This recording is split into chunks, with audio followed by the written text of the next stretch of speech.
Alors ici, le mécanisme d'absorption se retrouve et est visible aussi sur ProRealTime sans avoir forcément l'order flow avec par exemple Sierra Chart. On voit, qu'est-ce qu'on voit clairement? Donc on est par exemple sur une base journalière, on voit qu'on a une hausse assez conséquente du prix sur les quelques dernières séances. Et si on s'amuse à regarder en horaire, voici donc le volume par prix, le profil de volume par prix, avec cette fois-ci une petite distinction que je ne fais pas apparaître d'habitude, mais vraiment là pour faire voir le mécanisme d'absorption, j'ai fait l'exception.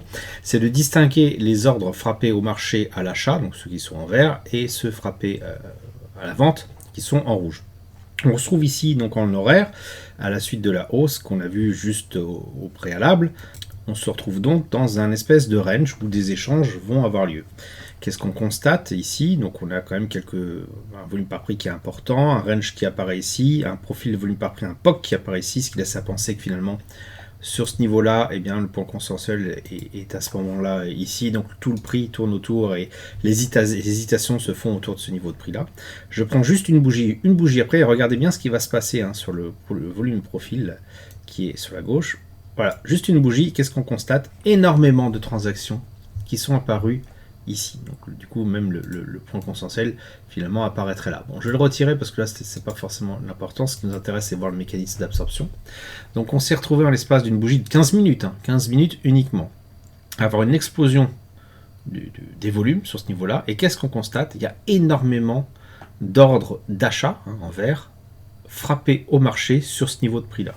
Qu'est-ce que ça veut dire? Ça veut dire, on ne peut pas le voir puisqu'on n'a plus le carnet d'ordre à ce moment-là, ça veut dire qu'il y a eu énormément d'ordres d'achat au marché sur des ordres de vente à cours limité qui ont été exécutés sur ce prix-là. Vraisemblablement, à chaque fois qu'un ordre d'achat était passé, et bien en fait, un ordre d'achat au marché, et bien des ordres, comme par magie on pourrait dire, des ordres de vente à cours limité sont apparus tout simplement pour que l'ensemble des gens qui étaient acheteurs ici, pensant certainement que le prix allait casser par le haut, donc pour l'ensemble de ces acheteurs-là, puissent tout simplement être servis.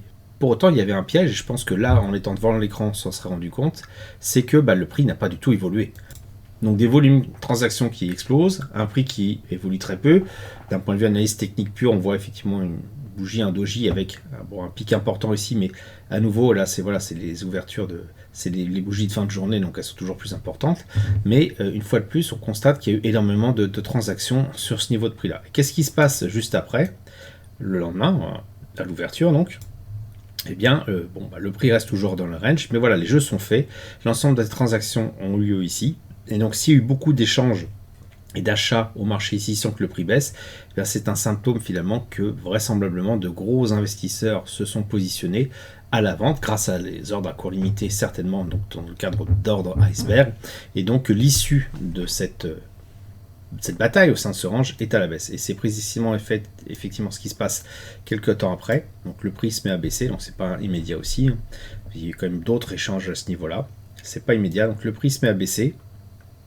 Et finalement, quand est-ce que cela va s'arrêter? Cela va s'arrêter lorsqu'à nouveau les ordres ici vont passer au rouge en grande quantité. Et ça arrive quand ça ici? Ça arrive à peu près sur ce niveau de prix-là, donc vraisemblablement ici. Voilà, d'un seul coup, regardez, hop, hop, vous voyez ici la bougie, ici, les volumes ici. 15 minutes avant, il n'y a rien. 15 minutes après, tout apparaît. Et elle correspond à peu près en longueur à une bonne partie de ce qui avait été finalement vendu à découvert grâce à des ordres limités ici. Donc voilà, en gros, le marché s'est fait ici. Les gros investisseurs qui sont positionnés sur la bougie, alors je ne sais plus où c'était, je crois que c'était là, sur le doji, sont entrés là et vraisemblablement sont sortis sur ce niveau-là, sur cette bougie-là, et donc on fait leur plus-value. Donc là, mécanisme d'absorption qu'on voit bien sûr a posteriori sur cet environnement, qu'on aurait pu voir effectivement aussi devant l'écran, tout simplement au moment où la bougie se forme, voir les volumes qui explosent ici, ça aurait été assez impressionnant. Et puis voilà, de continuer jusqu'à ce que le phénomène inverse se produise, qui a lieu ici, avec ce volume par prix qui là aussi explose, mais dans l'autre couleur. Beaucoup donc d'ordres rouges, donc de vente au marché, puisqu'il y avait des ordres à cours limité, donc à l'achat, pour sortir de position de cette vente à découvert.